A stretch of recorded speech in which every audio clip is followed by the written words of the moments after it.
foundation, the first brick laid in building a future that at one time seemed inconceivable, a future where Rabbi Michael is not at the table, at our side, a phone call away, a world without his radiance. That future once seemed inconceivable, but here we are.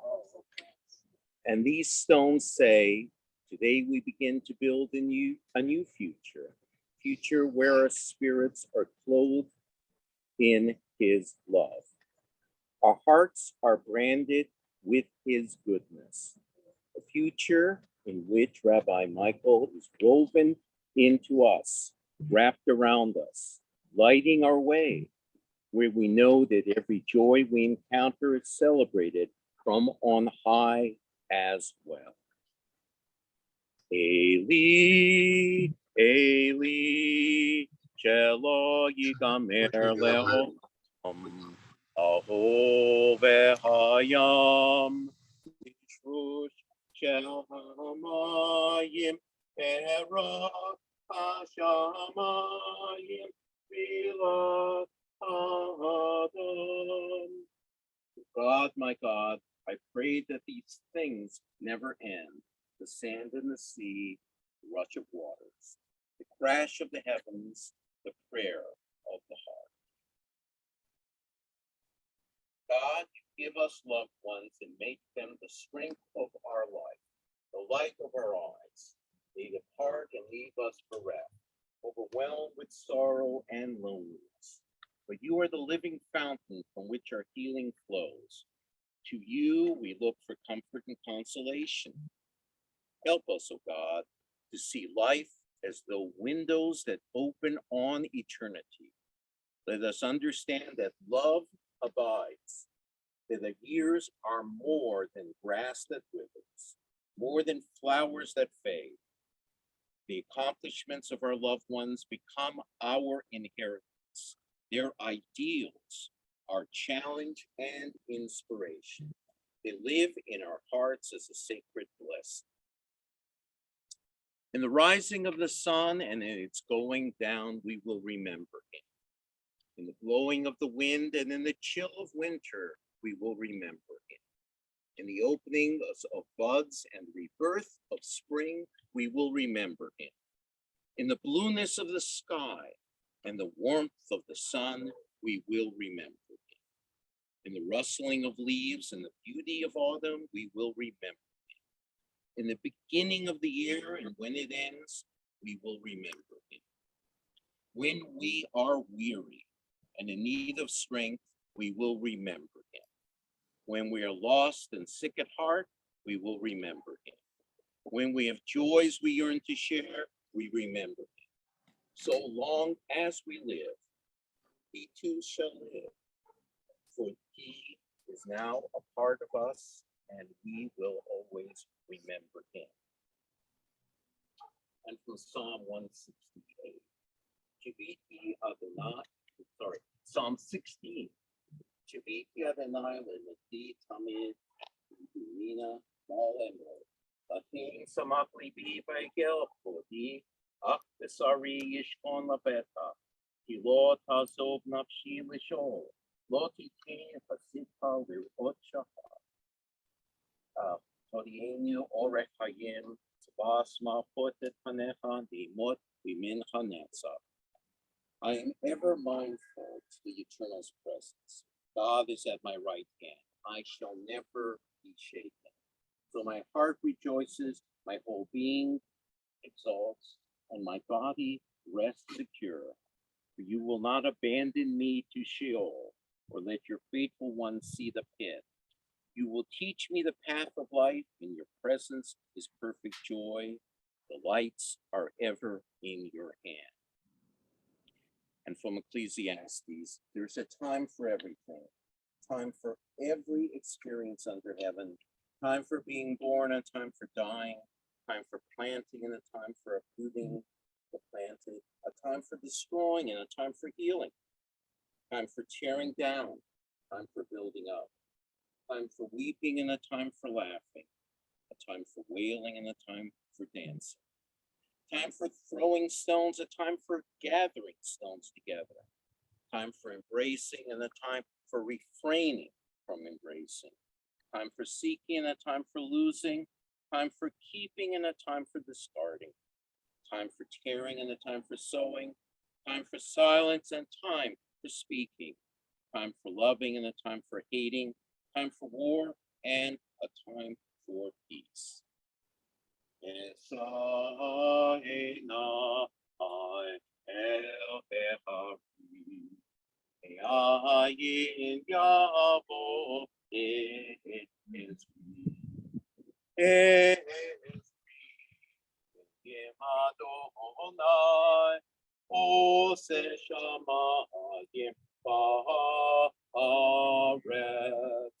Psalm 121, a song for ascent.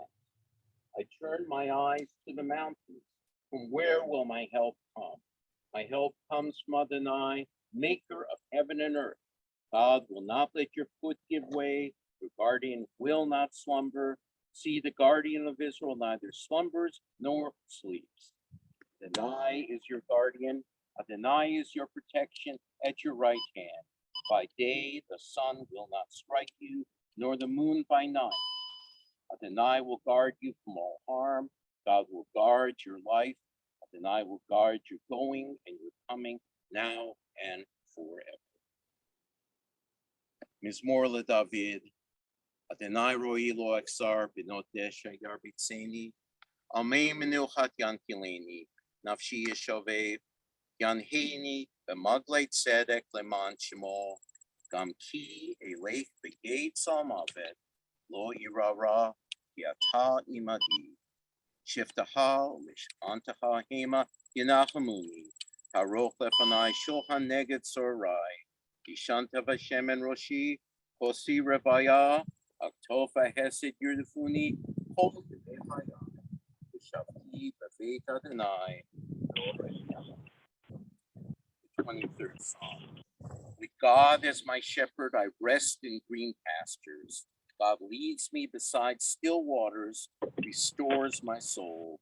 Therefore I shall not want. I walk in right paths for the sake of the divine name. Even when I walk in the valley of death's shadow, O God, I shall not fear, for you are with me. Your rod and your staff, they comfort me. You prepare a table before me, even in the presence of my enemies. You've anointed my head with oil, my cup overflowing. Surely goodness and mercy will pursue me as long as I live, and I shall dwell in your house forever. O God, in whose hands are the souls of all the living and the spirits of all flesh, standing at the grave of Rabbi Michael, who has been taken from his family circle and his community. We thank you for all that was true and good in his life, for all that was sweet and inspiring in his character. We consecrate this hour to the memory of the departed. We bring a message of consolation to the mourners.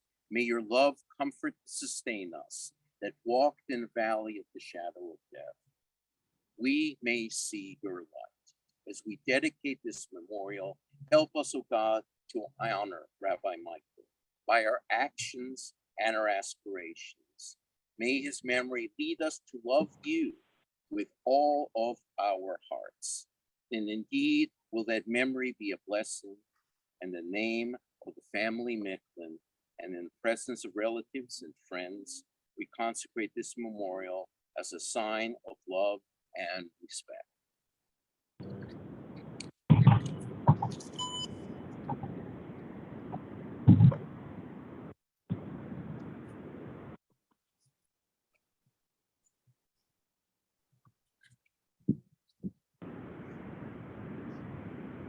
We read in the Torah that Jacob set up a pillar on Rachel's grave. And so we, who are still in mourning, come here to express our undying attachment to Rabbi Michael as we return to his place to dedicate this memorial. We remember the moments shared, the times of celebration and the times of difficulty. We also remember the times of warmth and faith, the times of love and companionship. We will continue to treasure all that was good in Rabbi Michael's life. We will retain the good in the fabric of our lives as we dedicate this memorial. Male Rachamim, Shohei Rachamim, Aseh Amemona, Atmanfei Hatina, Shimo Puri, Kezor Harakia, Maskiri, Nishmat Harav, Michael Mordechai, Ben Chayin, Ve'aharot, Olach Le'olamo, All Harachamim Yasirecha, Eseter Kenafav, Leola Bihi, B'Yitzror, B'Yitzror Ha'ayim, Et Nishmato, Adonai, Nahalato, Le'olach L'Shalom, Mishkavo, Ben Omar. Amen. Compassionate God, eternal spirit of the universe, grant perfect rest in your sheltering presence. To Rabbi Michael who has entered eternity. O God of mercy, let him find refuge in the shadow of your wings, and let his soul be bound up in the bonds of everlasting life.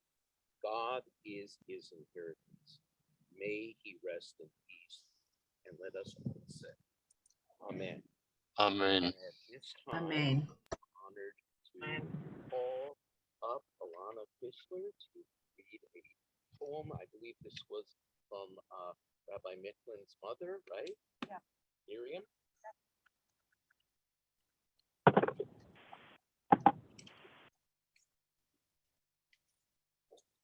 Dear memories whisper hello. Dear memories whisper hello. The heart still beats, that's still intact. Passionate rest makes way for one's true self-search. Eyes open wide, see, touch, feel. The whole wide world needs exchange of true values and love.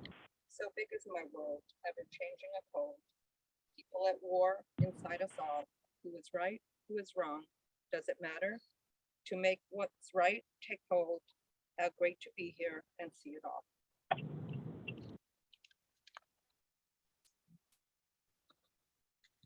Thank you.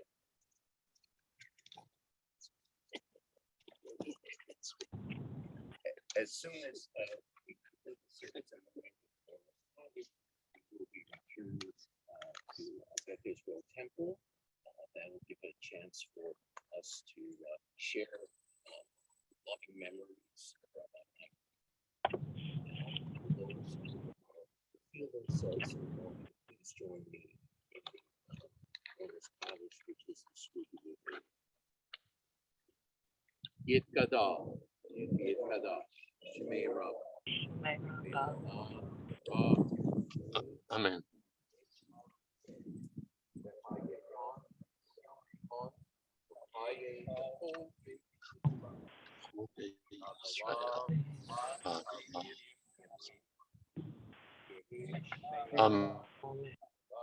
Ishme Rabba Elam Omea Maya.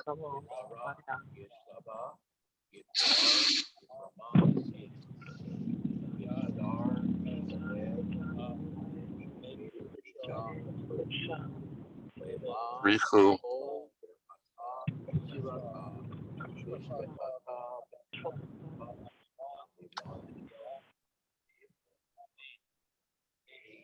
Amen.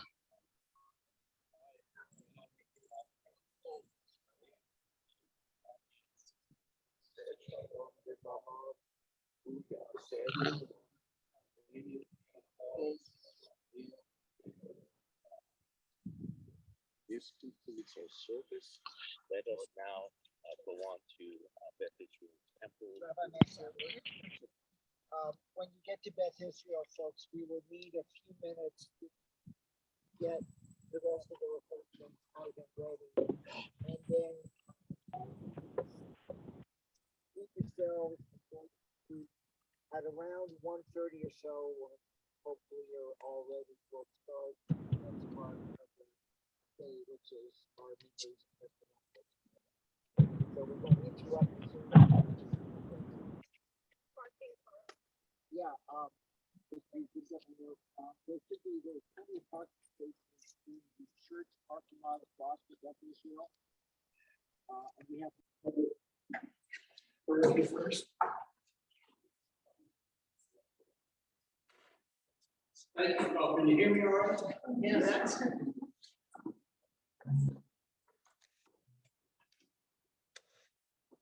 Like this attendance? Yeah. Very, Otherwise, very you cool. the airport, my pants.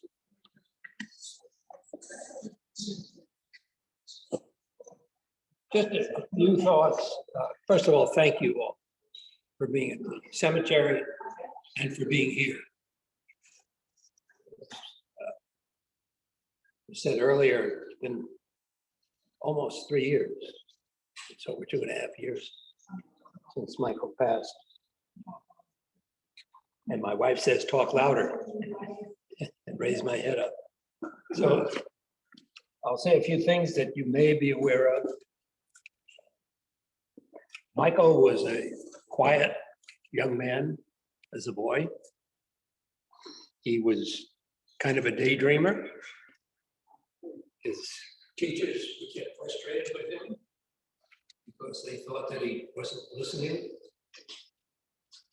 Mother, I think I said this earlier. The way the teacher called my mother to come in and observe the classroom. And there was Michael looking out the window with PS 106. And my mother said, well, what's the problem? He says, well, he's dreaming, he's thinking about everything else. I said, well, what happens when you, she said, what happens when you ask him a question? Well, he always knows the answer. So he was able to multitask because before multitasking was fashionable. The other thoughts, I'm trying to come up with things that relate to him as a rabbi and his growth as a rabbi. He wound up or started his religious life or Orthodox life with our own Orthodox synagogue, which was very similar, but on a much smaller scale than your conservative synagogue here in town.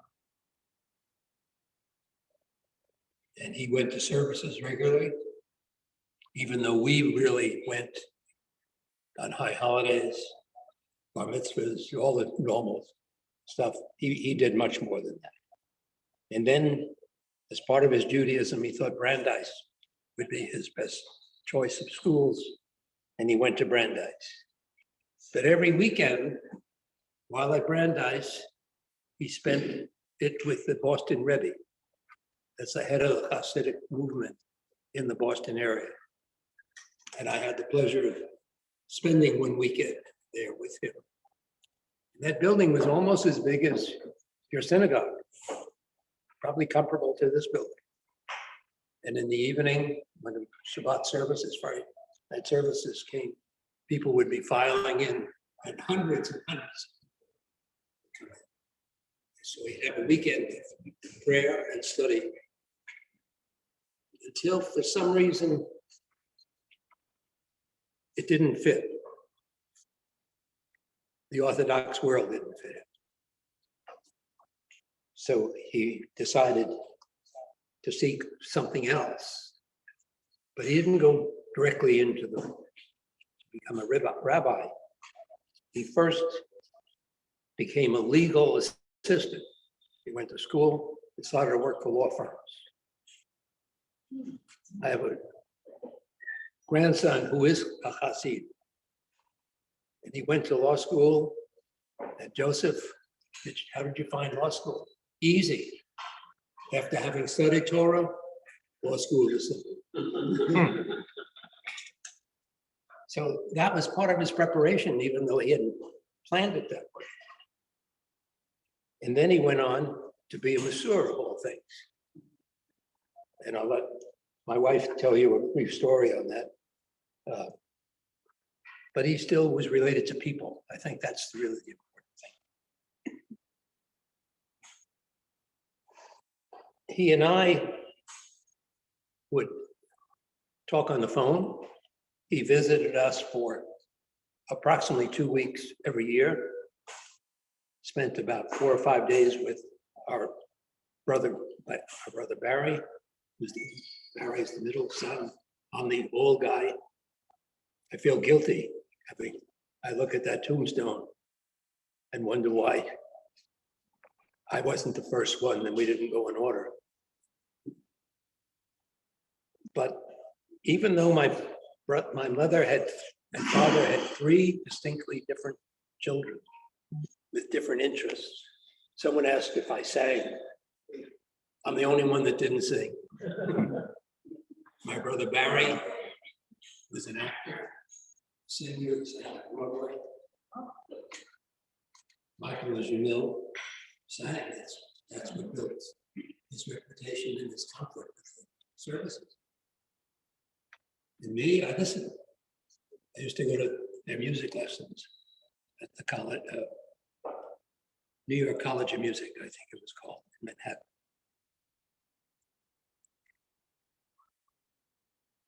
But as he prepared sermons for you, I would see copies of them. I'd see them as they were prepared.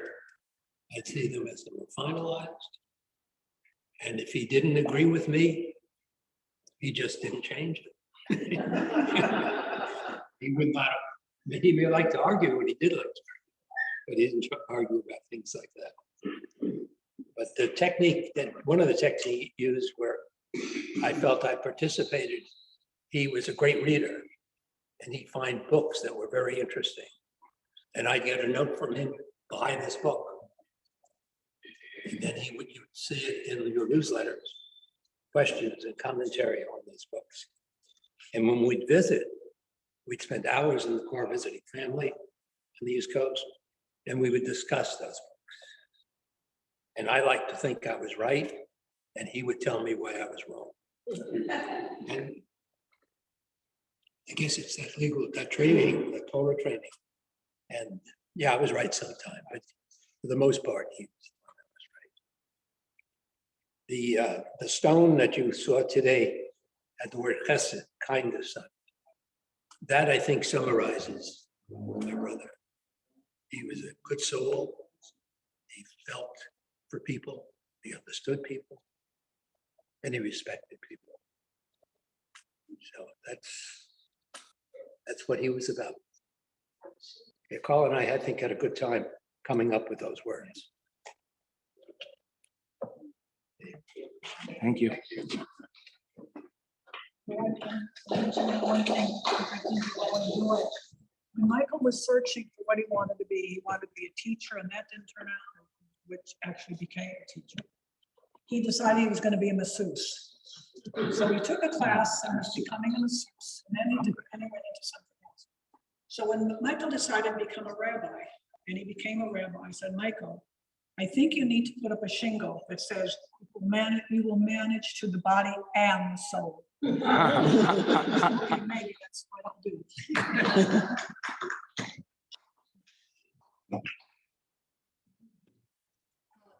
Michael would come to visit our home.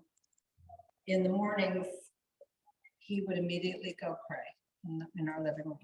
And as a child, I felt like he was so far away from me doing that, out of my comfort zone, felt so awkward.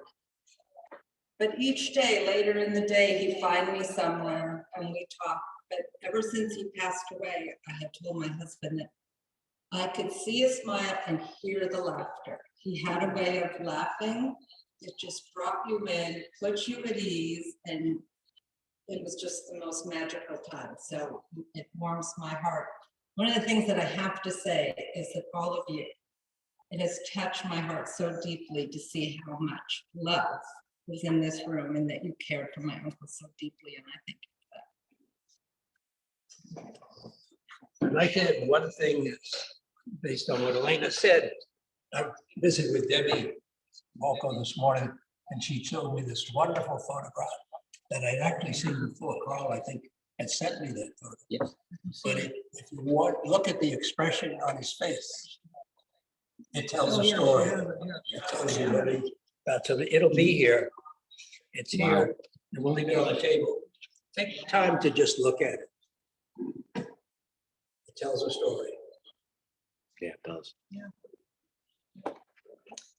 Part of the story was you need to lose weight. So part of the story is you need to lose weight. No, it says I live and I live it good. Which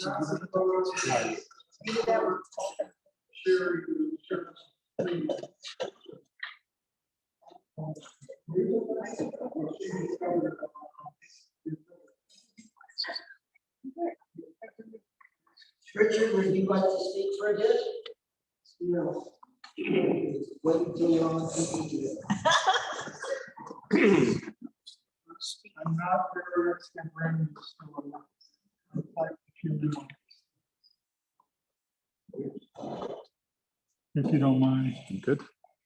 Well, for those of you who don't know this here, Richard Bachman is our local scholar. He's Jewish and about Which is about exactly what I'm about to say. Not the scholar. So Roger McGuinn of the 60s rock group, The Byrds, wrote a simple yet poignant song after the untimely death of President John F. Kennedy, titled, "He Was a Friend of Mine." He was a friend of mine. He was a friend of mine. His killing had no purpose, no reason or rhyme. Oh, he was a friend of mine. He never knew my name. He never knew my name. Though I never met him, I knew him just the same. Oh, he was a friend of mine. Leader of a nation for such a precious time. Oh, he was a friend of mine. Well, I think of this song when I think of Rabbi Michael Nicklin.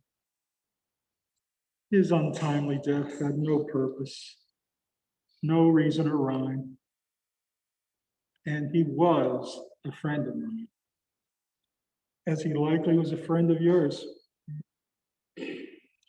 I'm grateful that I did know him and that he did know my name, as he likely knew yours.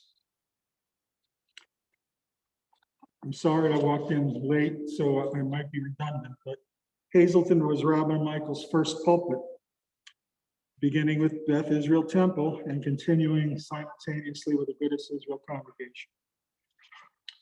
As a Reconstructionist rabbi, whose early years were immersed in orthodoxy, Rabbi Nicklin was definitely well suited to bridge the many different worlds of Judaism.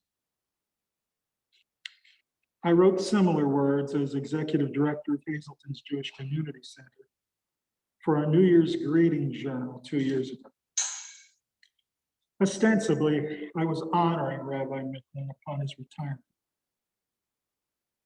But honestly, I knew I was writing his obituary prior to his leaving us.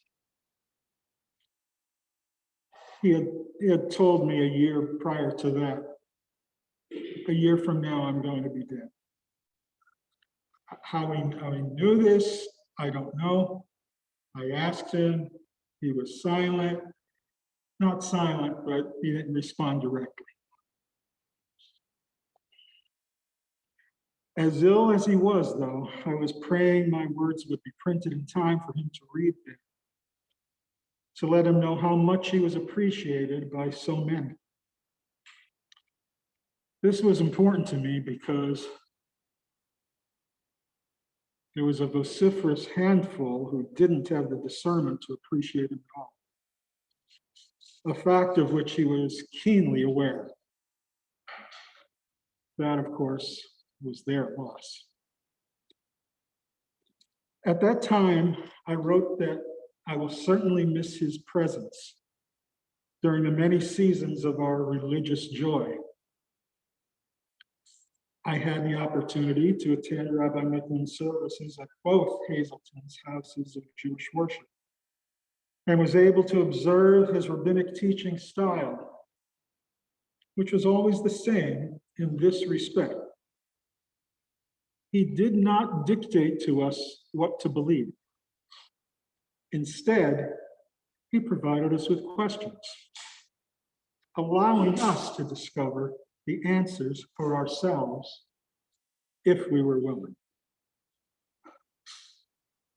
I witnessed him treat every individual with respect, whether a young bar or bat mitzvah student or an older student, myself, wishing to redo my bar mitzvah haftarah after 50 years.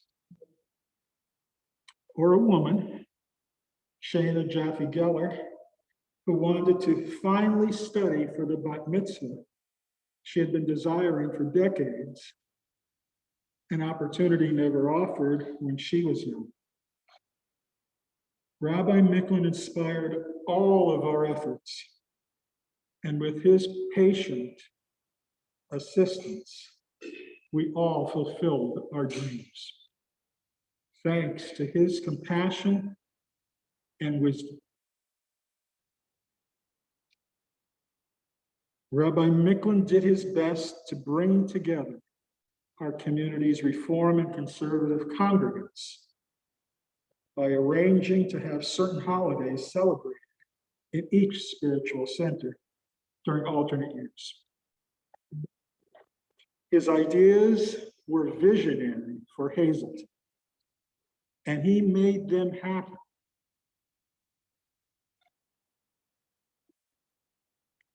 And he was not a forceful man, but he made them happen. I was grateful for his assistance and leadership during many annual JCC-sponsored events. He supported them in an effort to widen and expand the connections between individuals and communities. On an individual level, over the years, I learned the great importance music had on his life, both melodies and percussion. When he chanted prayers at the bimah, his lips sang while his hands drummed rhythm and syncopation. His was a full-bodied prayer. Rabbi Michael Micklin was fully embodied. I recognize that as someone who has been less than fully embodied for most of my life. By shocking me into awareness by his prayer style, Rabbi Micklin helped me to have in-body experiences in shul. And for that, I am grateful.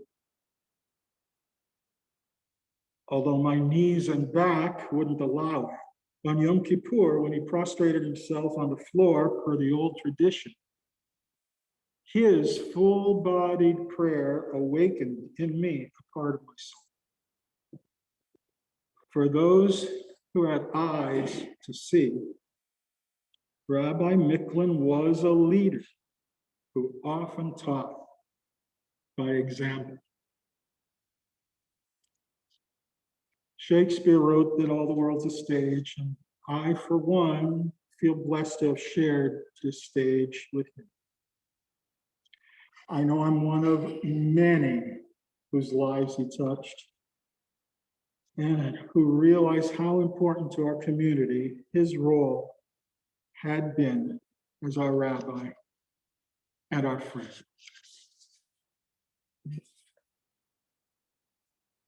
He was a friend of mine. He was a friend of mine. Leader of our congregations for such a precious time. So he was a friend of mine.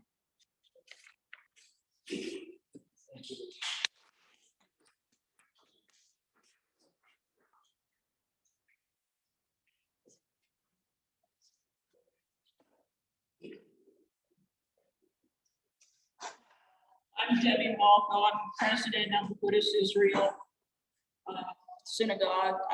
Michael and I worked together for a very long time. He was also the head of the committee for the Hebrew school at the Buddhist Israel, and we worked together starting there when my children were very little. I can't believe my son's gonna be 20 next week. I'm not that old though, really. But anyhow, we had a great relationship. I just started thinking about memories and the Talash services with the kids, the cemetery. We had the children cleaning the cemetery stones. Allison Collins initiated that. We have some great pictures of the kids. He taught them a lot. The sukkahs at his house. He used to invite the children and families to his house. We had great movies, dinners at his house. I was blown away by his insight and intelligence in conversations, his love of books, movies, etc., dissecting the meaning of thought on Shabbat services. We had many sparring conversations at Shabbat, right, Richard? He would basically get you thinking and get the thoughts flowing, and he loved to hear different opinions. He made everything interesting and you wanted to learn more. He was a kind man, and he was the first to tell you that he did not have all the answers, but with work, he would entice you to figure things out for yourself. I felt that with him. He had a way of working with the children, mine included. He was successful in having them have their bar and bat mitzvah. It was a very hard but rewarding endeavor. And he had them pick topics that they were interested in, and it made it easier for them. And he tied their parshas into it. He worked with them for hours, phone calls. My husband can tell you there were meetings that our daughter did not want to go through. Well, I should back up. So our daughter was supposed to have her bat mitzvah with Alan Berg. She taught with him. She went to Hebrew school. They had the same likes in books and what have you. And he passed away suddenly. The father passed away in October. Alan passed away in December of 2009. Michael Nicklin was the rabbi here, and luckily he came and helped us at Buddhist. That's when he started. Lindsay's bat mitzvah was supposed to take place then, and Richard, we had a lot of people helping us to get it to move forward after that. She was very upset, and she lost her grandfather, and then she lost Alan. And they were very close. They had a very close relationship. So we did get her on board to do her bat mitzvah, and she was marvelous, and he was marvelous with that. And then our son had his bar mitzvah years later, and Peter does not like to give speeches. He does not like to be on the front. So he worked well with him, and Peter liked sports, so they worked together on that. And the other children at the temple and the Hebrew school, he just tied it all in together for everyone. After my father passed away, and went to services after saying Kaddish, of course, I did not have the answers. Instead, he tried to help me move on and figure everything out. And he intrigued me more with his ways to delve into the religion and learn more about Judaism. And I started going to services every week after I was done with saying Kaddish for my father. And he, each time he read over the Torah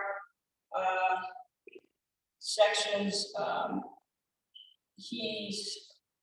you would learn more, and he would look at it in a different way. And, you know, he always said every year reading the sections, he would find new things to think about and learn. So he would each year tell us about the new sightings that he found, which was very interesting.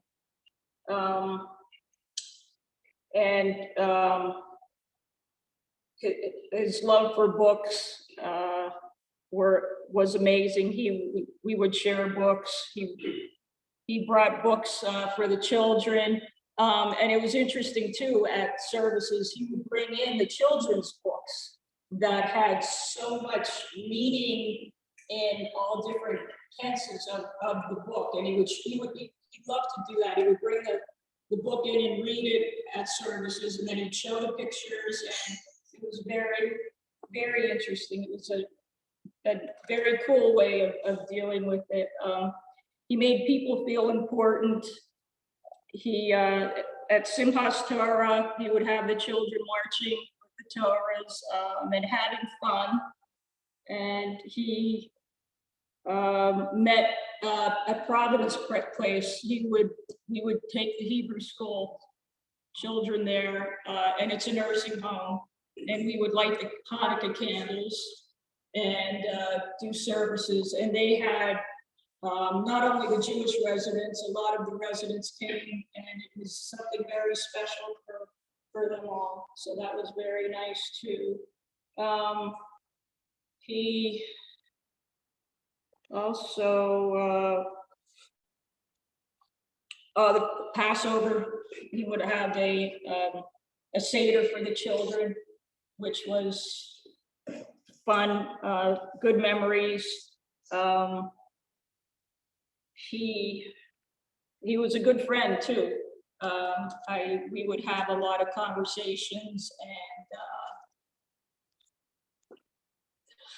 help you figure things out. He did not give you answers. He wanted you to come up with your own answer after going around in circles. We had many sparring sessions, and we miss him very much.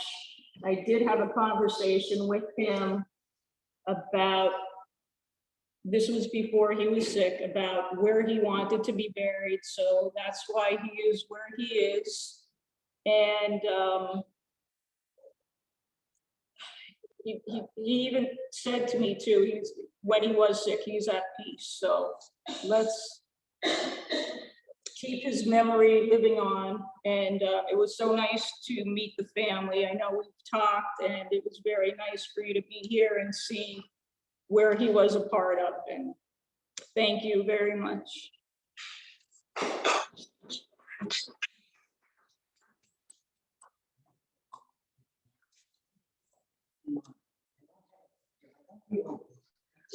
In fact, I'm not going to move. I don't have anything formally prepared, but I will say this. No one called him Rib Mickle and got away with it, except for me. I don't know why we had that special something. Rabbi Micklin was my principal for the Hebrew school. He was my friend, and he was my mentor, and he will always be remembered as Reb Mickle. He did everything with an open heart and open arms, and I am forever grateful for having known.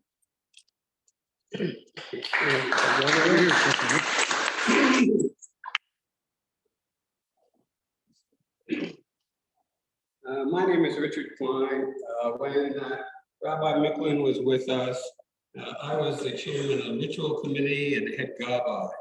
And of course, we had a lot of good relationship together.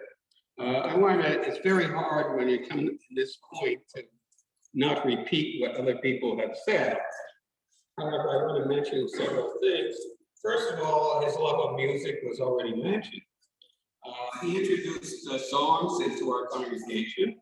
As a matter of fact, every one of the songs I use every Shabbat at services. And this morning, another song he introduced, I used that this morning at the cemetery service. So his voice still rings in my head. I still hear him singing these songs. And another thing was talked about how he argues points and everything else. But this is the power of a teacher, a Rav. What he did, a Rav not only tells what he feels, what he learned, but he learns himself. He learns from other people. So when he was talking to people in the congregation, it was mentioned that instead of a regular sermon, he would introduce a topic and discuss it. Ask questions of the people in the congregation, get their replies, give his opinion, maybe move a little bit in what his opinion is, but he always did that. And it wasn't only limited to the congregation, to the services. We used to meet at different people's homes. We'd go to the homes, he'd pick a topic, he'd have a lot of handouts and everything about the topic. He'd go around the room, and usually we'd have about 20, 30 people there. And he'd go around the room asking them what their opinion on a certain topic was. And he'd give his opinion, but in other words, it was a learning process. We all learned. He learned, we learned, and it was a wonderful, wonderful situation. And I'm going to miss him very much. It was a relationship that was unique. It was a unique relationship for me. And I always think about him. And he will always be in my memory.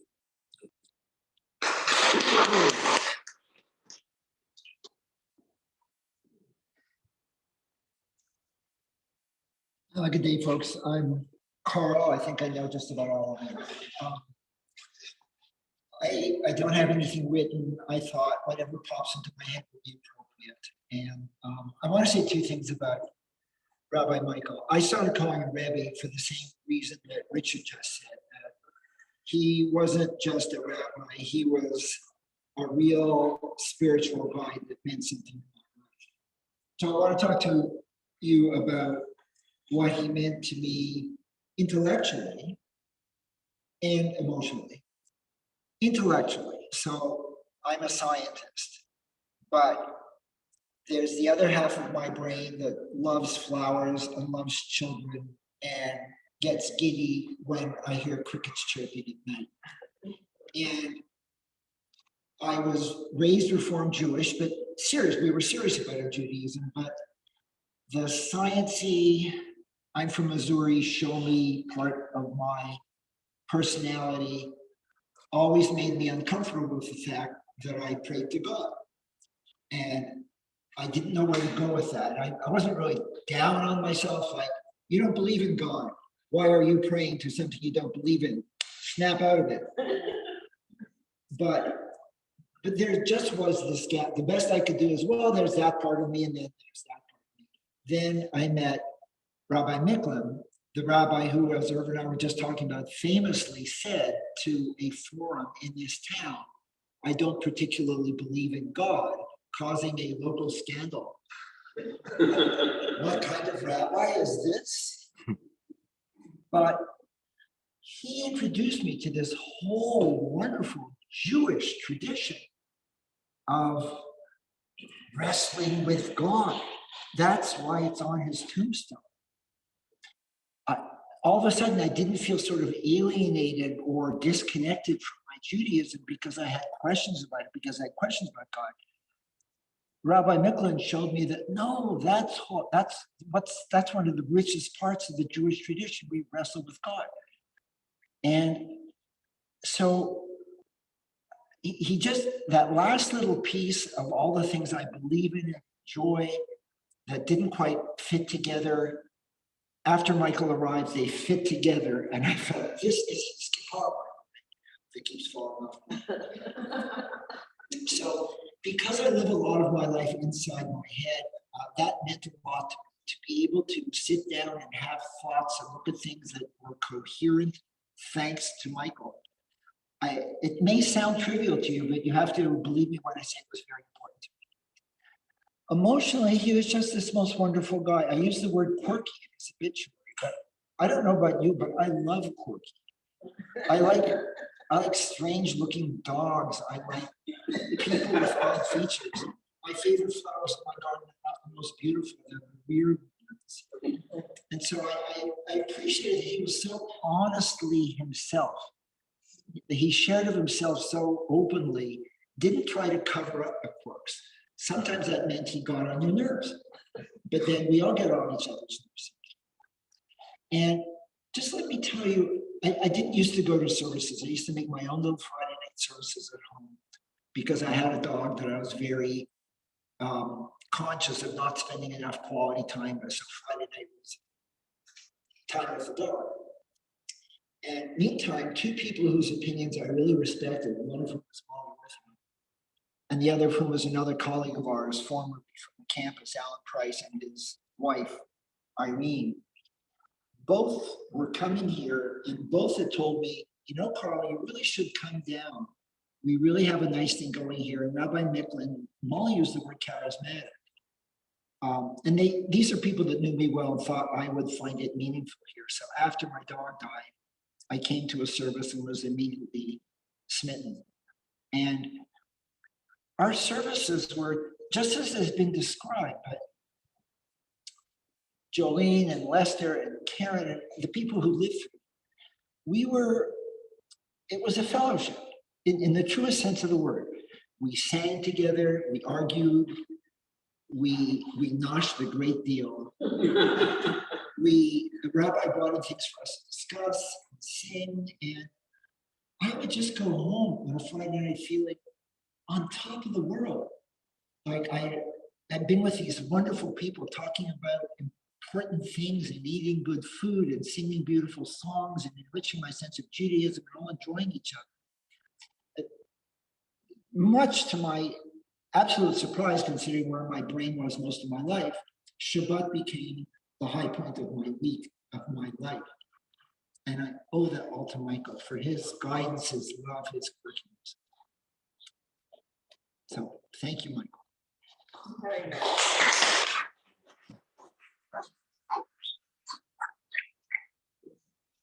Thanks. So I'm Rabbi Marjorie Berman, and I was taking notes as different people were speaking, because I'm so thank you all for speaking so beautifully. It was just, you know, he was a mensch in the truest sense of the word. He was a mensch. He, you know, Debbie said that he made people feel important. And I think rabbis are often good at making people feel important. And you know, often that's because they know some of the tricks in the trade. They address people by name. They know what happened in your family. They, you know, they reach out when they know you've been sick. I think Michael made people feel important because people felt really important to him. You know, he really, it was in his neshama, it was in his soul that he really felt that other people were very important. Each soul was very important. So there were no tricks of the trade. It was his heart and his nefesh, his soul that really tried to meet each person and see, you know, what they needed and what we could talk about and how things could be elevated. And he was a person of such tremendous integrity. And I can't remember if it was you or you who said, you know, he didn't say that you said sometimes he wasn't very politic, and that could hurt him, you know, and rabbis often need to be politic. And I think it created some challenges for him, but he just couldn't do it. He just couldn't be anything but have his own integrity and really do what he believed, say what he thought, trying to bring people to a level and to a relationship with him and with each other that he felt was the right way to be in the world. And he just couldn't do it any other way, you know? So that really struck me. And he was incredibly humble. So I think everybody here knows that, everybody here feels that, but nobody has said it. He was just an incredibly humble person and a very kind person. And he was always trying to get other people to be authentic. Not in that way, you know, sometimes when someone has trouble being authentic themselves, they try to get you to be authentic because they're trying to feel that place in themselves. But he tried to get people to be authentic, I think, because he was completely authentic.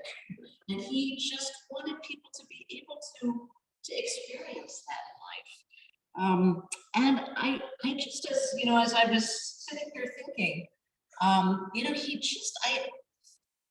sort of has to do with his humility, but I kept remembering thing after thing about books that he introduced me to, and art and music that he loved, and I was a classmate. Well, we went to rabbinical school together, and one of my classmates was his partner for many years, and another very dear friend and housemate was one of his closest friends.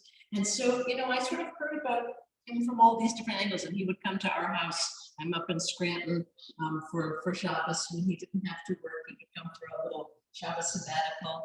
And he always wanted to bring some interesting piece of text or some book, Sapiens, you know, that he was reading about, and things that he, you know, just little conversations that we had.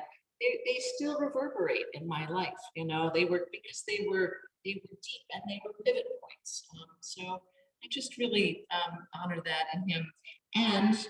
And he loved good food, and he loved good chocolate. And he just was someone who, you know, and he was open to learning new things and trying new ways in his life.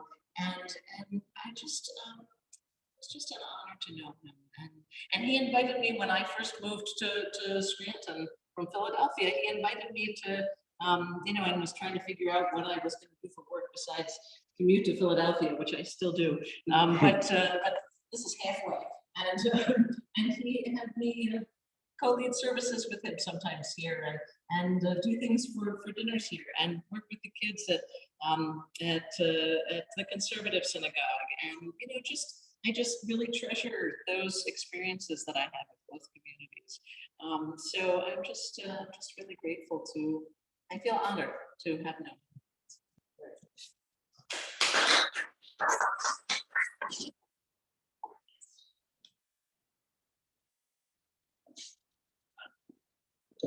Well, I guess it's my turn. I don't know. There aren't too many things I could, as Rabbi Marjorie and Carl have said. I'm not sure there's much I can say that hasn't been said already. I'll try. I'm of Salzburg, Robert Salzburg. Some of you might know me by my voice.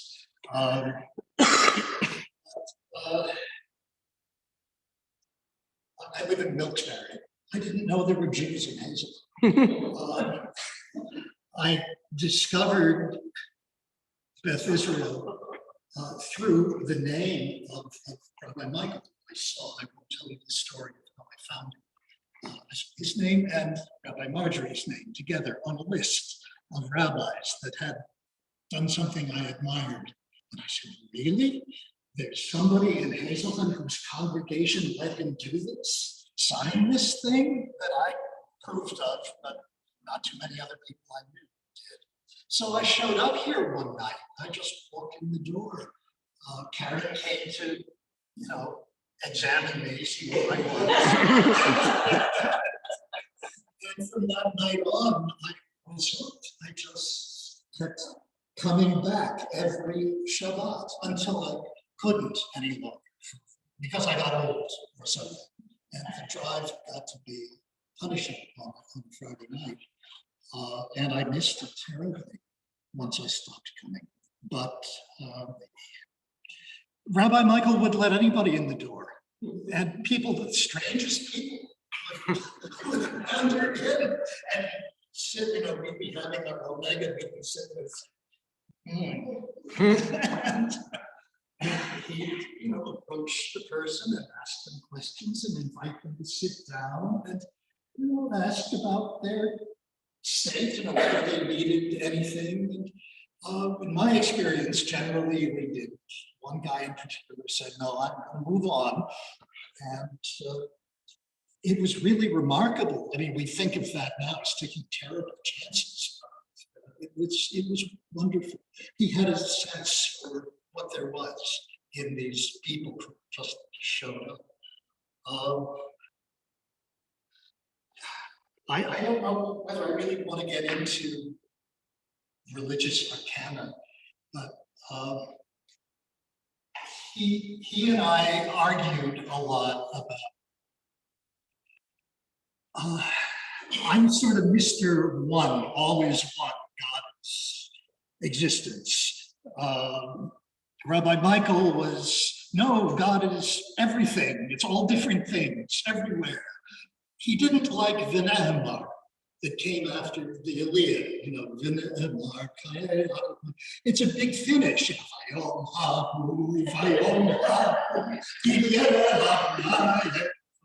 so on.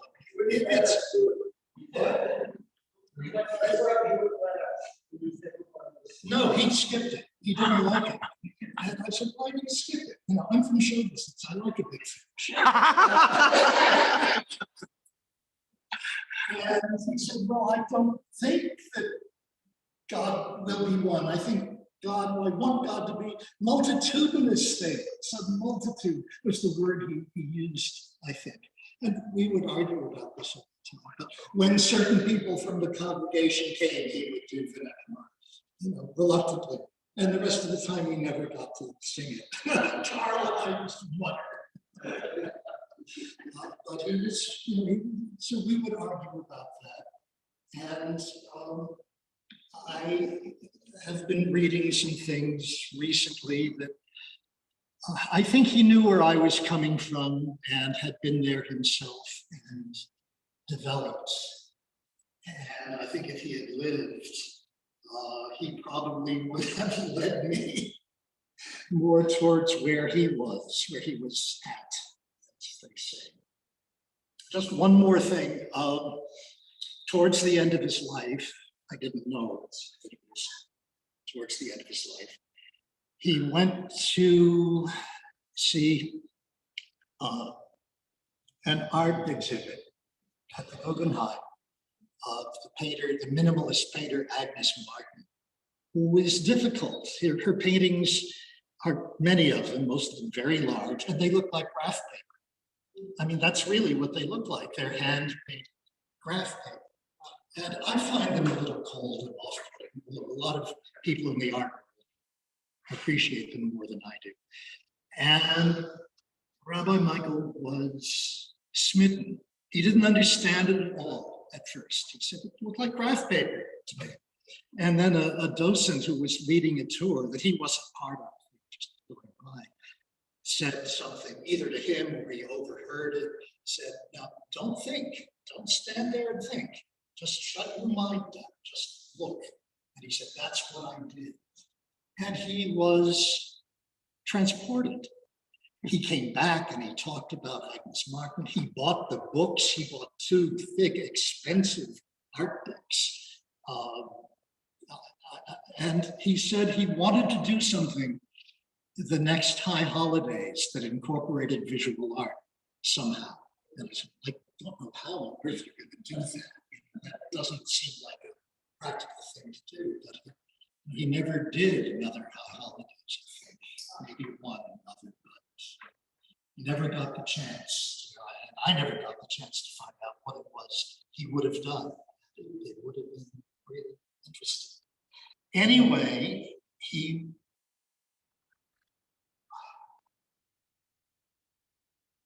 it was soul to soul with Rabbi Michael.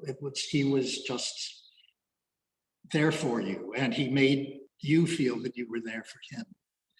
And he was just a very sweet man, and I loved him dearly, and I miss him terribly. And that's all I have to say.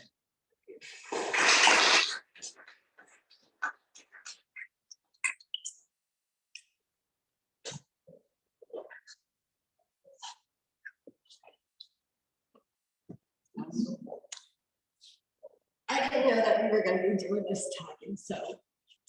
And I also didn't think I would start playing from the very beginning, but I guess as most of you know how much I love Rabbi. I mean, the first time I walked into this building, I know Molly was here, it was Rosh Hashanah, and the light and the presence, I cried through the whole service. It was just, and the way he walked up to me and he talked, and this was like I knew I found some place to be. And I guess most of you know that I converted to Judaism. He was my rabbi that I studied with, that I converted with. And we all have this stack of his handouts. He was infamous for handouts. I have copies of this. I have 5 copies of this book. And but one of the things that like I'm a mean person. I'm mean, I am bitchy, I am profane many times. And he, like, I wanted to just protect him. Like, you know, I don't know how to explain that. Like, if anybody would be mean to him or insult him, like, I just want to get in there and just like punch them. I just, you know, whether it's carrying his stuff, like I just saw him and his softness. It's just something I wanted to cherish and protect. And he was also then like a bit of a little devious, the way he would like, his curiosity is, it would make him like, I'm gonna set this situation up and let's see what happens. Let's see how people respond. Let's see, I'm gonna try to do this. I'm gonna just, we had services with him on Friday night, and sometimes he would say, I'm gonna try this out tomorrow at the synagogue. I'm gonna, and there was something about that. He had a genuine curiosity about people. That curiosity counters any fear. That the way, again, like we had strangers coming in here, we had people coming in here with paintings. That painting, as a matter of fact, I think.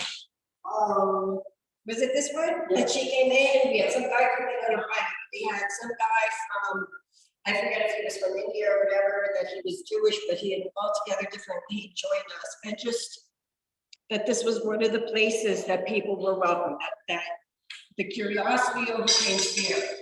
Let's go here, let's try this, let's talk to these people. And, you know, welcoming the stranger was something he took very seriously. It's something that, because there was something to learn from him. I don't know where his courage came from, but even when he talks about living in New York and having some homeless guy staying in his apartment while he went to Israel for a week, he has this guy, he was, I mean, I think he's bipolar and on some sort of rant, but he would call from different parts of the country and ask Rabbi for money or for food or for something because he ended up like in Texas or something and he was in trouble. But that was one of the things about him. He was always like, sure, let's see what we could do to make things better. Let's see what would happen. And just an idea, let's see. And I think that part of what that arguing was part of the curiosity as well. It wasn't just, you know, arguing just to be contrary-wise, but you know, as we had said before, he wanted to learn. But I hope I became a nicer person. I'm not quite sure. But there was just something about him and the way he was that it just I couldn't help but be affected by it. I couldn't help but change by my relationship with him.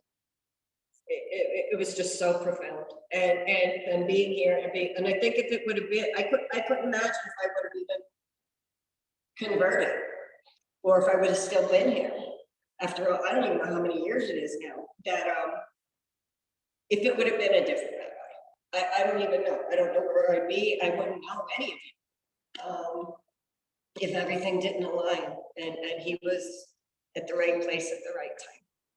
So anyway, thank you.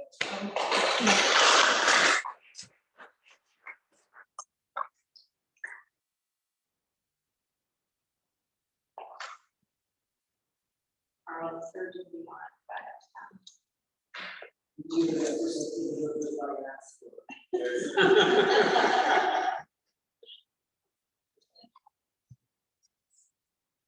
Jolene Landis, and I currently live in actually grew up and in the greater Philadelphia area, and that's where I've been living since 2013. But during the years of 2005 or 6 through 2013, I was part of this community, one of the strangers that was welcomed. I'm Christian, and I was at an interfaith study with Michael and 3 others from the Reform congregation.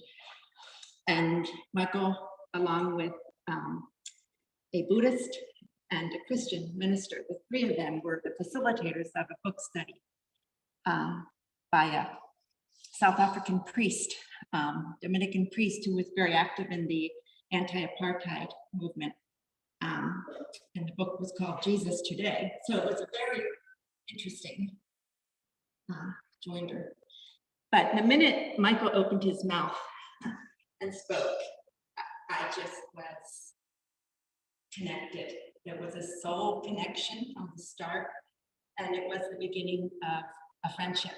I knew I needed to speak to him before he walked out the door that evening. And so I knew Michael first as a friend, but in the course and through all of what has been shared, he fully became my rabbi.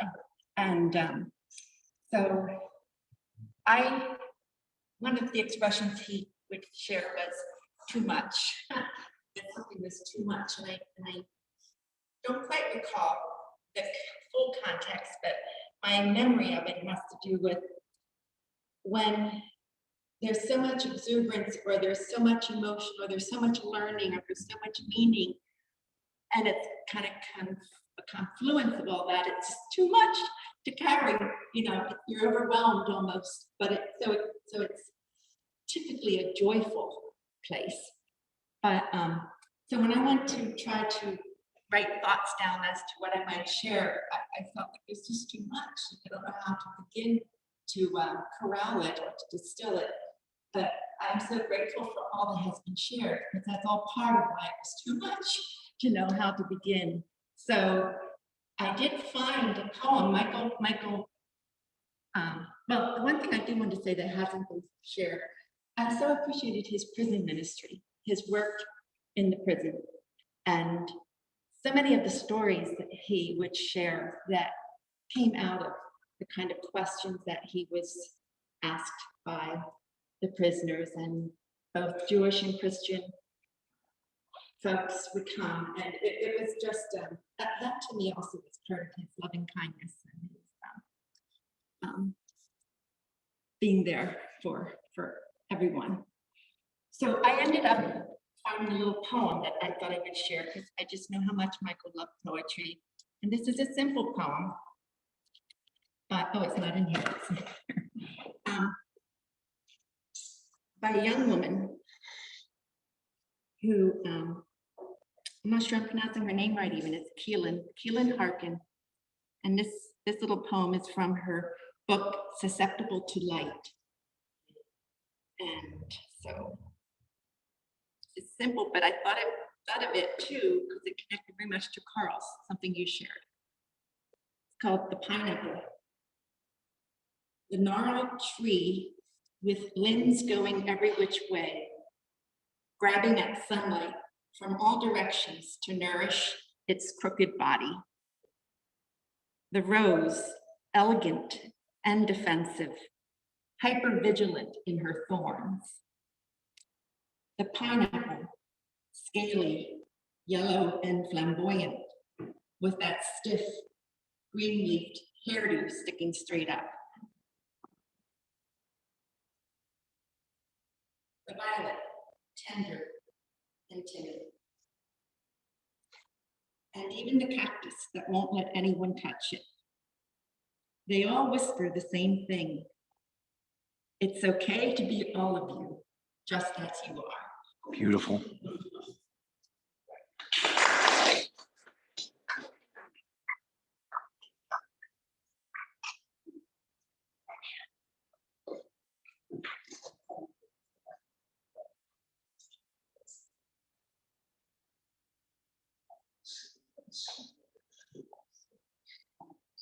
Hello.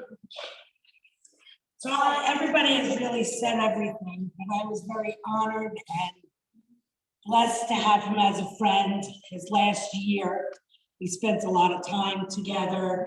I would take him to his chemo. Oh, I would take him shopping, and I shared this with the family last night. And it's just something, no matter how sick he was, we were always in the car laughing. And so my daughter went to Hebrew school. Every time I would drop her off on Sunday, I'd walk in and he'd say, "Shalom, Allison." And I'd say, "Shalom, my rabbi." I don't know why, but I always said, "My rabbi." So I go to chemo with him. He's done with his chemo and he's coming out the door and he's like, "Allison, I'm not only your rabbi, I'm a wobbly rabbi." As he's walking, trying to get in my car. So I love him. He's going to be missed, but I'm so blessed to have had that last year with him. So very blessed.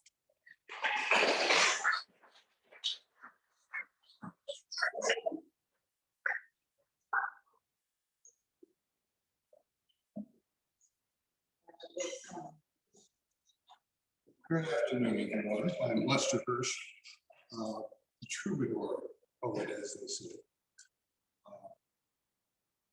I grew up as a kid in Shenandoah. It's a colloquialism expression for Shenandoah.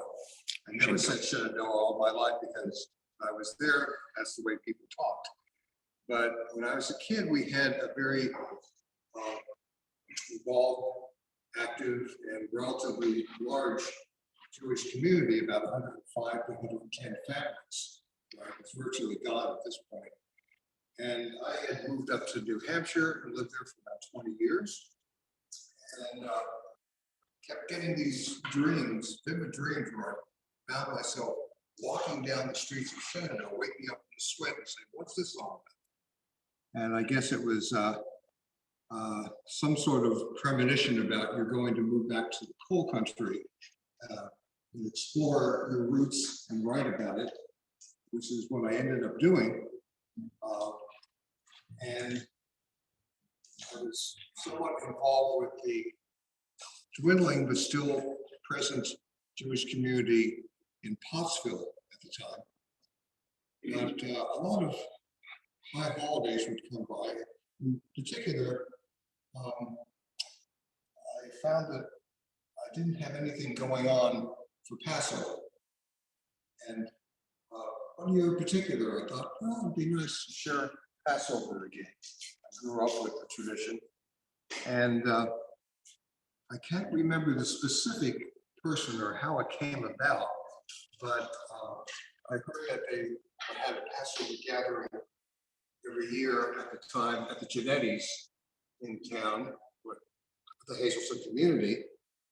So I called and talked to you, the secretary at the time. Yeah. Right. Well, in any case, I was told, well, I'm sure we'd love to have you. I don't know if there are any seats left. Maybe about 40 people that would come, but call back or whatever. Next thing I knew, I think word got back to Rabbi Michael. And next thing I knew, I got a call from one of the ministers across town that he was friendly with. And the minister said to me, "You know, my wife is sick. I've got an extra ticket. Would you like to come to a Seder?" I said, "Yeah, that sounds fine." So I moseyed on down to town here, and I sat at one of the tables in the round, like you're sitting here.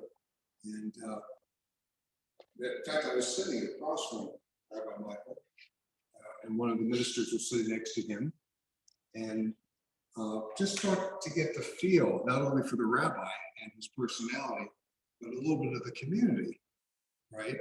And it was the beginning of that relationship. I had sort of gone away from the Friday night services, and oftentimes I was doing a gig, as we say, somewhere. But then things sort of opened up for me, and some time, and I started coming here. And of course, at that Seder as well, I met so many folks who were in this room, like Jolene. And I found myself coming to these gatherings for Friday night and noticing both the dichotomy of Rabbi Michael, who was in some ways he's like a Jewish Buddhist, right? Who also had an interest in Leonard Cohen and his music, which I see is carried on still here. And I've been an old student of Leonard Cohen and Bob Dylan for 3 years, and we won't get into that.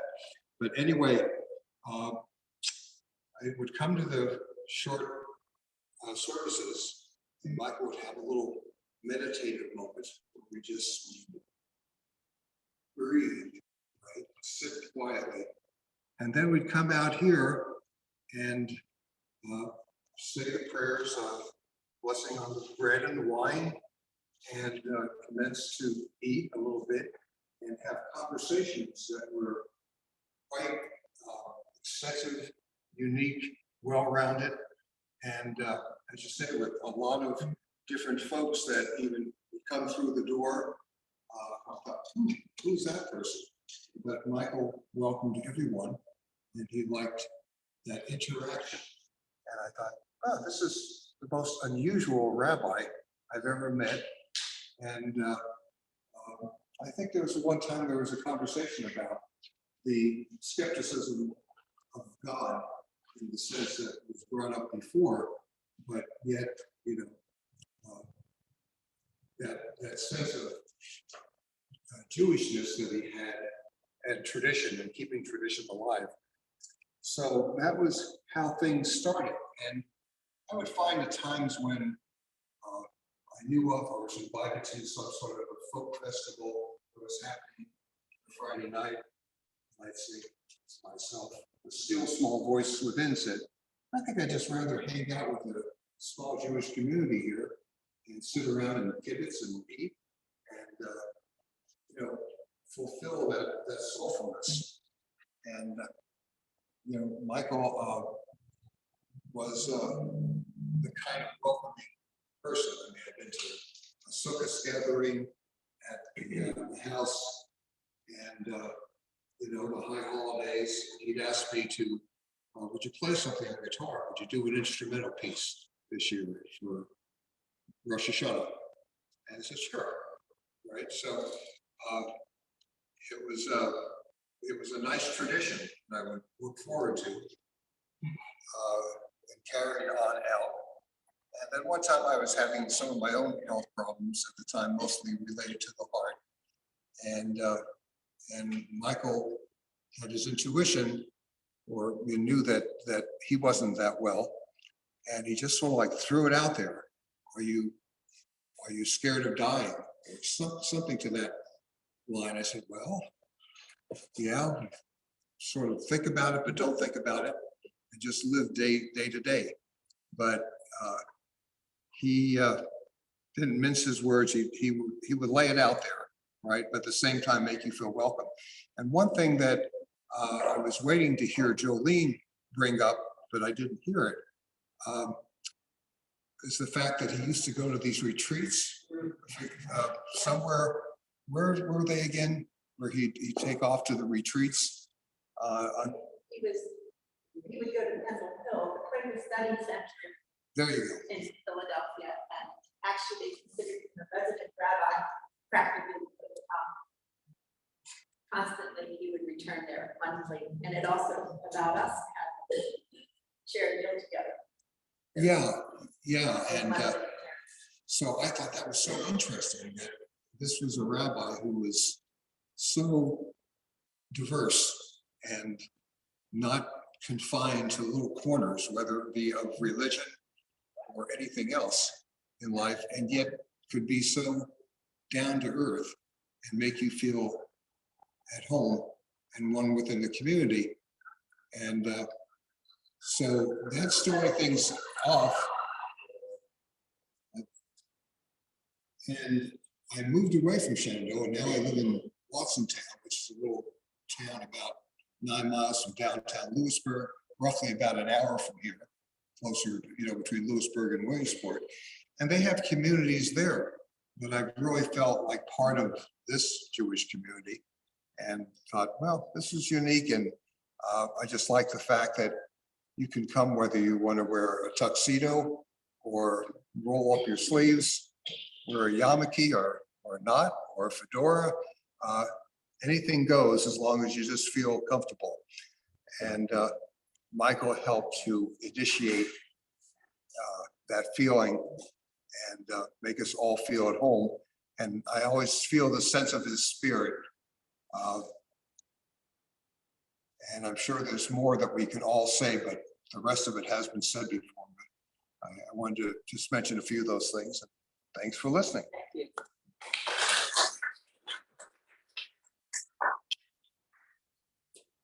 I think after all is said and done, there's one word that summarizes Rabbi Michael Mickle. He was a witch. Yes.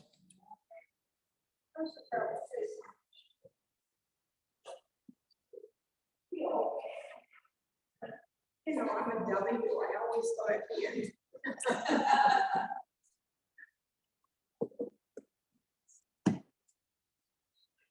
I don't have any prepared remarks either. By the way, my name is Molly Wertheimer. And I wrote down a couple of notes as I was listening to everybody else talk. And the first note is that if I look around here, the only person I would have known would be Carl, because he and I worked together for 39 years. I mean, it's a long time. Otherwise, everybody in this room I met because of Rabbi Michael. And when Bob said he didn't know there were any Jewish people in Hazleton, well, I live in Hazleton and I didn't know there were Jewish people in Hazleton either. It wasn't until this one day when Rabbi Michael participated in an event on the campus. He was one of the speakers and I was in the audience. And afterwards, Irene Price, who Carl's mentioned, introduced me to him. And he and I got to talking, and he told me that he was a rabbi here. And the more we talked, the more I thought, oh my gosh, I found a kindred spirit, another literary critic. You know, he loved words. And he and I would talk about words and the meaning of words. We would go on and on. One of the very first things that we did was we talked a lot on the phone. And this is, I call it Michael's second period. If you divide the early years, the second period, and then the later years. I came in sort of the end of the early period, the beginning of the second period. And at that time, he and I would just talk on the phone. And he'd raise a question, I'd raise a question. The two of us, him home on his computer, me home on my computer. We would just go to these sites together.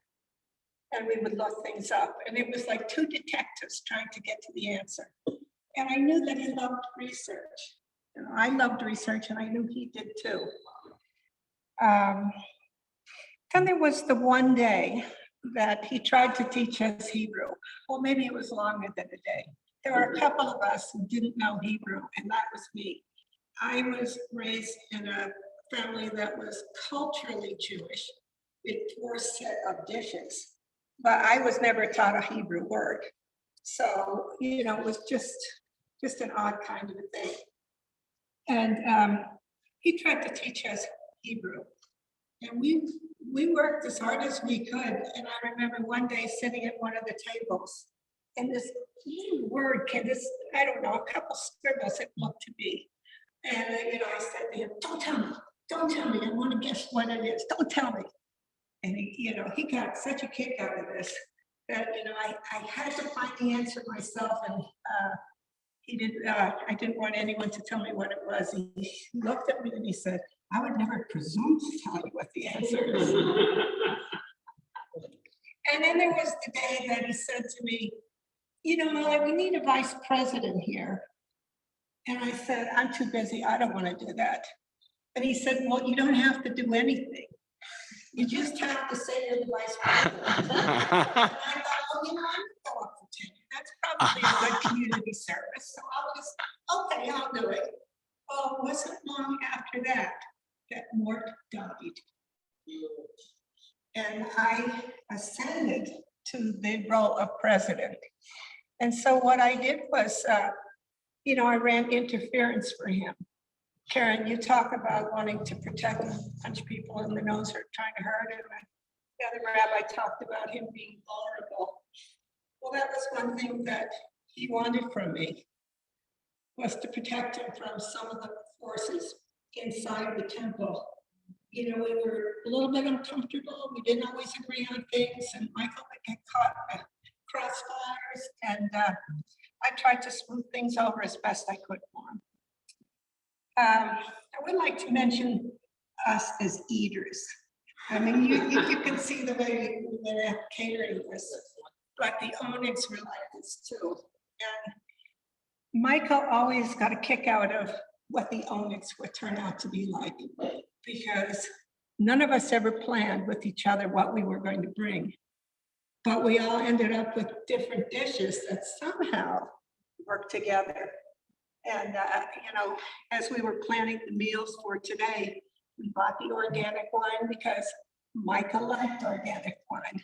We made the chocolate zucchini cake because Michael loved chocolate. And there are a lot of other little touches here that you may not have noticed or known about, but that are bows to Michael.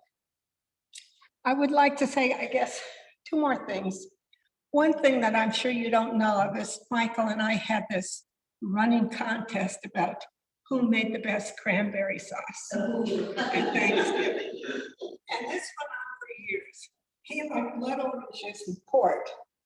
And I like my 1925 Benny Farmer recipe. And so at Thanksgiving, we would have 2 pots of cranberry sauce, and we would see whose would get eaten most. This went on for years. And finally, it was the last Thanksgiving that I spent with him. He called me up and he said, Molly, do you mind sharing your recipe for your cranberry sauce? I'll make yours this year. And so that's what he did. So I won the contest, yay. And then the last thing I want to say is, Karen, you're not the only rotten person in the room. that sometimes that can be controlling and bossy and mean and everything. But I'd like to say something about Rabbi Yossi too. That Rabbi Yossi has us praying every Friday night. We'll encourage us to pray all the time. But every Friday night, Rabbi asks us to pray, and I always say, help me to be a better person. And so I'd like to thank both the rabbis, Micklin and Yossi, for their leadership. Thank you.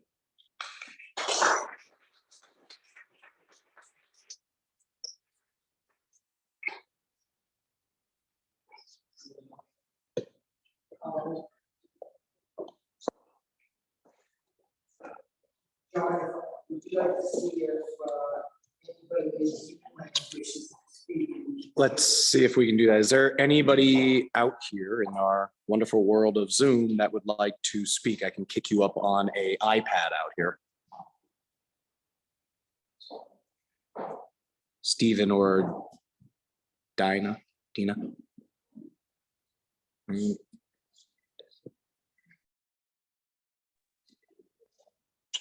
I don't think so. No. Thank you, people on Zoom, for being here. We appreciate that. But, we're not closing up shop in a hurry, so if you want to just sit down, if you haven't had a chance to work, welcome. The other thing is, I don't know if you know about the artwork here, but these were all pieces that Michael had in his house. So when he used to talk to me about all the time, because I used to take him out to the backyard and say, now that's Jupiter, that's Saturn. And he loved that Saturn chart. He had to go with and honestly, I would regret it, except I have no goals for it. But all these items are yours to take home as keepsakes if you would like.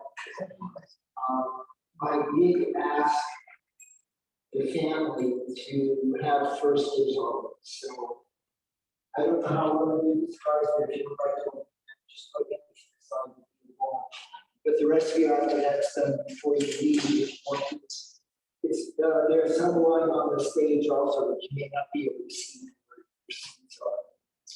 But I know Michael, who always wanted to share everything in his life, the songs and the art and enthusiasm, would be very happy if he knew that you had valued some of these things and taken them into your own. And the only other thing, I was also, thank you much. I want to thank everyone for continuing on. Rabbi Yossi and Rabbi Michael are so different in so ways, but so alike in others. One of the ways in which they're alike is this just sincere joy in Judaism and sincerity of prayer. They sing different tunes for everything, which is maddening. What are the old terms? But we're all very grateful to Rabbi Yossi coming to us for helping us set up this day. And I don't know if you noticed, but somehow, because of the way our two congregations don't work very well together, both congregations are in the process of setting up from his collection of books. So Rabbi Yossi put a lot of time, a lot of stuff. A good collection of Rabbi Michael books that we still have here. They're going to be set up upstairs. They're not shelved yet. They are shelved. They hang. And I don't know what it is that you have in the Rabbi Michael Memorial over at Goodrich. Why don't you tell us? We have his old office is now the library memorial. And in fact, I took his family over there this morning for the service to see it. We have books, all different types of books. They're going to be categorized. We have them all on the shelves and open to anyone that would like to share them. So please come and see if we are getting letters. So it's in operation, so please come. You all know Michael, so I'm sure that you are surprised to know that his job.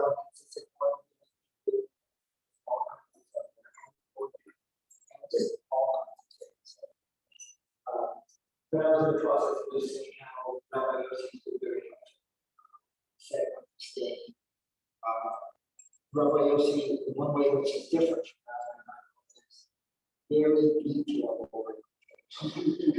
Michael was kind of the free spirit that thought, oh, whatever things will happen. And it did work out.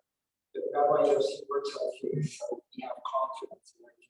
Just compromise himself. So that's all I have to say. Yeah, please eat, talk, enjoy this. We're not closing down the camera yet.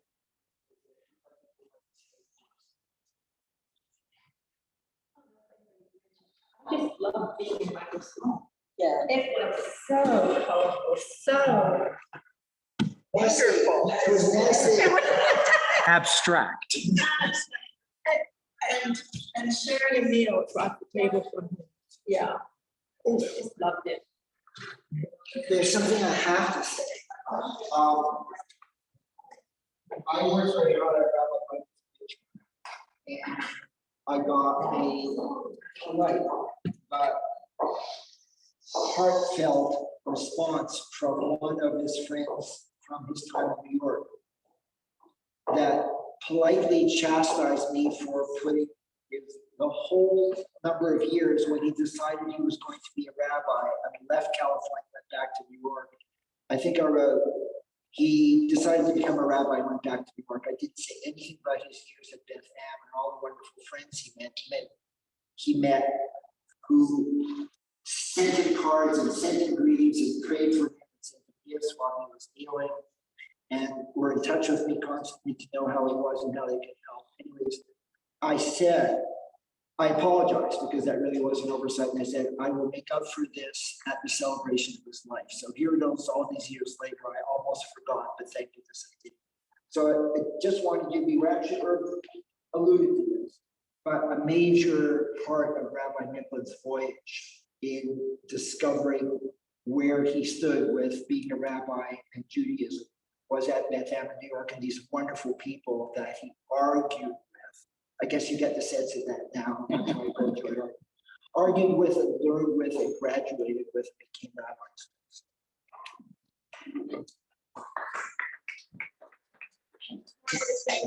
So this outfit, I wore this to services one morning and Rabbi said, "Oh, where are you going after this?" I said, "This is it." He said, "You got dressed up like this to come to see me at services?" I said, "Yes." I said, "Well, very good."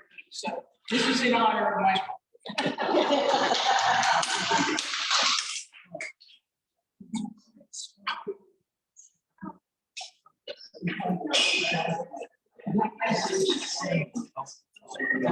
This way.